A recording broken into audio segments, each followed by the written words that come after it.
Do you know the feeling of being stuck between wanting to flourish and doing your best and being extremely exhausted and you feel like you're not doing anything with your life at all?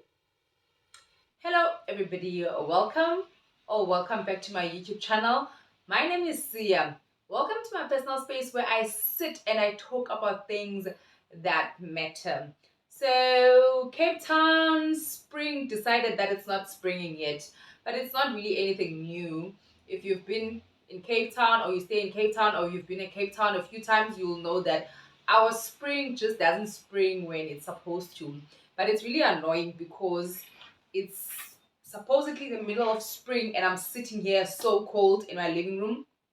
But that does not stop us from doing our video today. So today I want to talk about being kind to yourself when you feel like you're not doing your best. The reality of life is that you can't always thrive all the time.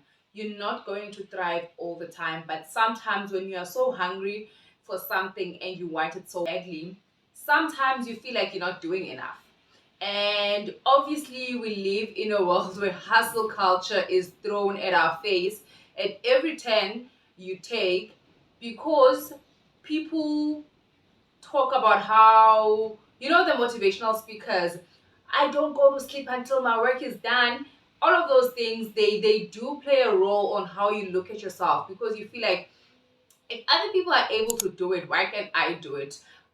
If people can be single mothers, have three businesses while going to school and all of those things, and they seem to be doing so well, why can't I be able to do that?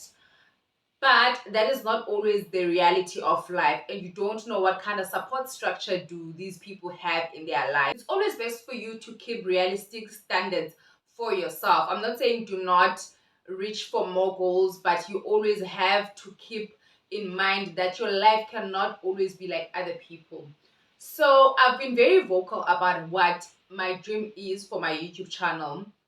I do have other things going on in my life, but one thing I've been public about is my dream for my YouTube channel and where I want to take it. So, beginning of May, when I started doing this channel, my promise that I made to myself was that I'm gonna be consistent. And consistency is something that I have always struggled with in the past. Procrastination and consistency has always been one of those things that I was struggling with, and I have been working to improve those things. But now, a couple of weeks ago, I got sick. It wasn't that serious, thank God. But at that time, it was serious because I was sleeping most of the time. My body was sore. I was tired. I couldn't even eat. I couldn't do anything. But with all of that, understanding exactly how my body was feeling, I still felt guilty that I couldn't keep the promises that I've made to myself. Not only about the YouTube channel, but in other areas of my life. I couldn't go to the gym. I couldn't do that. But as much as I know the reason why and it's valid, I was still beating myself up about it. It's admirable to work hard towards your dreams.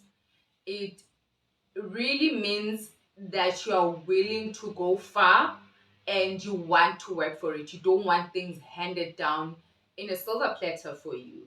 But where do you get the balance? Where do you find the balance? What do you do when you feel like you're not doing your best? And also, you do need to rest.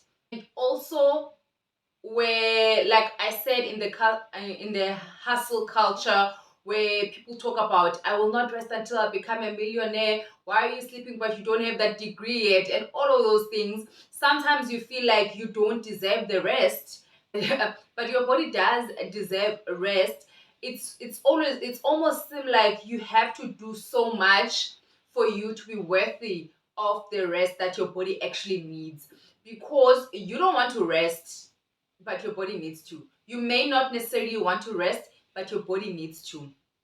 And the advice that I always give to people, and I didn't listen to myself, is that if you don't give your body the time to rest, it will take it forcefully and it will not be at a convenient time for you.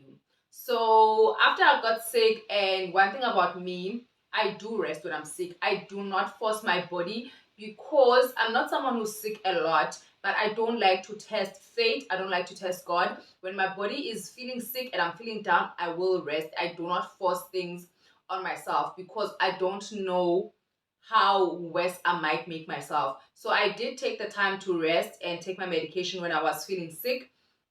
But when I got better, luckily I got better very fast. But when I got better. Obviously, I still needed to catch up, and as much as I got better from being sick, my body was still recovering. So I did need to rest a bit more, and also it was very busy at work because I was back at work. It was very busy at work. I couldn't really take time to myself. When I was at home, I was extremely exhausted. And I think one of the things that was making me more exhausted is that my body hadn't fully recovered yet. So, with that being said, it meant that the things that meant a lot to me had to take a back burner. It had to rest. I was busy working on something that I was very excited about, and that had to completely go on hold because I didn't have the time, one, and secondly, my body was just not doing it. My body was just not having it. Also, with my YouTube channel, obviously, I always prepare ahead of time when it comes to ideas and the things that I want to talk about. That has always been there. But to come in front of the camera and talk while I was not feeling my best, I also don't like coming on here and pretend or force myself. So that's one of the reasons why I was like, I'm not gonna be able to go in front of the camera because the last thing I do is when I come here and I'm in pain or I'm yawning because I'm tired. So all of those things had to take a back burner. But now the negative emotions came into place. Whereas I know exactly why I wasn't being consistent, I beat myself up about that because of the history that I know of myself of being inconsistent. So it's a lack of trust to myself as well. Because as much as I know what's going on, but I do feel like I'm being inconsistent. Yes, I am, but what are the reasons why I'm being inconsistent? So I really was unkind to myself because of that. And I had to pull myself towards myself and really understand that the same way that I always talk to other people and how to treat themselves and how I treat other people is how I need to remind myself from time to time. That is how I need to be treated as well. That's how I need to treat myself as well. And also because I see other people being able to do so much with their little time and their busy schedules. And it came to a point where I was comparing myself that if other people are able to do these things while they are tired, while they have three kids running around and all of that, why can't I do that? And also, I really needed to bring myself towards myself and like just take a second and talk to myself. And this reminds me of another video that I've made about comparison. I'll try to link it down below or I'll share with you guys in case you wanted to watch something like that.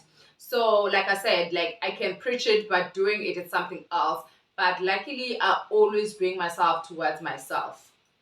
When I do that to myself, where I do have these negative emotions, and one thing about me that I never want to do is to disregard or invalidate my negative feelings. As much as I like to talk about positivity and gratitude and all the positive feelings that we have, I do not disregard our negative emotions because when you do that, it's not going to be good for you in the long run. And how you deal with negative emotions is not to disregard them, but is to feel them and go through them. So while I was feeling guilty and feeling like I'm not doing the most with my life and just not doing my best, even though I knew that I was doing my best, but at that moment I just couldn't.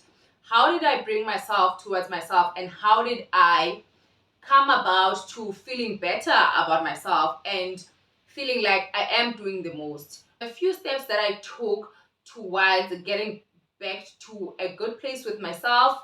So the first one for me was to take a break. I knew that as much as my body had forced me to take a break, I hadn't really taken a proper break. So I took a break, a short little break to reset and refresh and regain my trust and my strength again.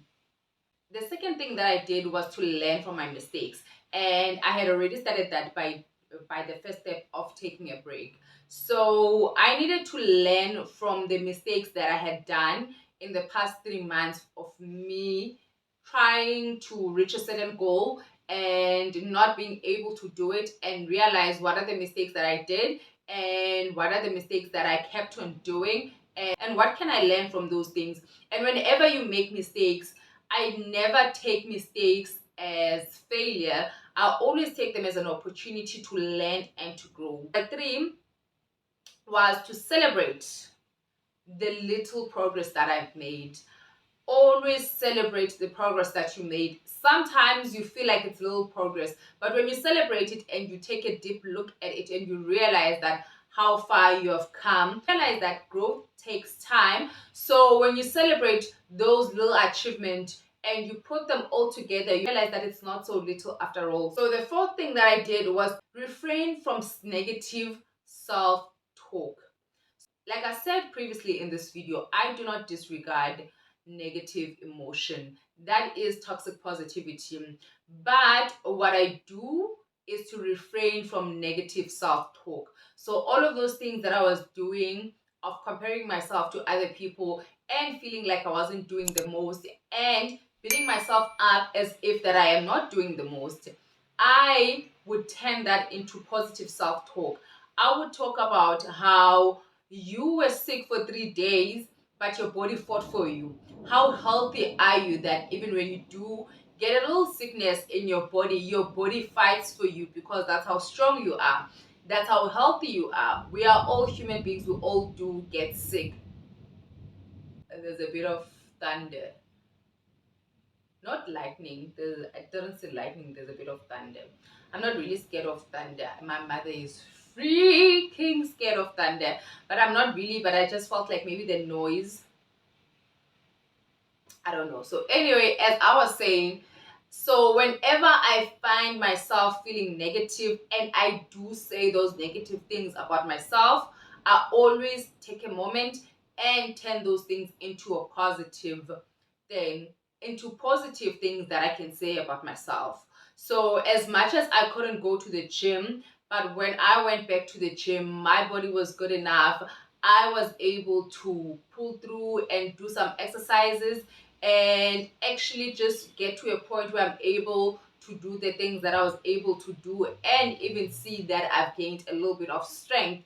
And that is because my body is constantly improving. So those are the things that I had to remind myself about myself. And there's always something about you that is amazing, that you know it is, but you don't ever say it out loud. But all of the negative things that you do say out loud. So whenever you find yourself doing those negative self-taught, refrain from that. Take a step back and actually remind yourself of all the positive things about you.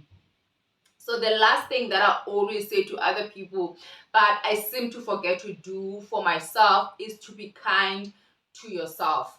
Now, talk to yourself like you would to a friend that you love so much. Imagine if your best friend had promised to do something for you and they fell sick, and then somehow they got roped in at work. They were so busy and they literally couldn't do it. Would you be mad at them if you knew that they were genuine, and you know how genuine your friend is, and you know how whenever you ask of them for something or they promise you something, they always come through? But that one time where they got sick, they couldn't come through, would you be mad at them? You wouldn't. And if they felt guilty about that, you would talk to them kindly and you would remind them of how good of a friend they've been to you, and you don't hold it against them that they were sick. So if you can do that for your friend, why wouldn't you be able to do that to yourself? So whenever you want to be kind to yourself but you don't know what to, or you don't know what to do, or whenever you hear people saying be kind to yourself, because sometimes we hear these phrases all the time but we don't know how to implement them in our lives. So whenever you hear someone saying be kind to yourself and you don't understand what it means, remember of all the times you've been kind to other people. That exact concept of being kind to others, exactly the same way that you would be kind to yourself. So if you've made it this far to the video, this is the end of the video. Thank you so much for the continued support. I know that I am not doing the best. I'm not being hard on myself. I'm just being honest in this moment. I know, but I know also that I am doing everything that I can to get to that point. Like I always say, I truly, truly want to grow this channel. I want to grow a community with this channel. So please do not forget to like, subscribe, and share with as many people as you possibly can. That does help the channel a lot. Thank you so much for watching. I truly appreciate you. Bye. Mwah.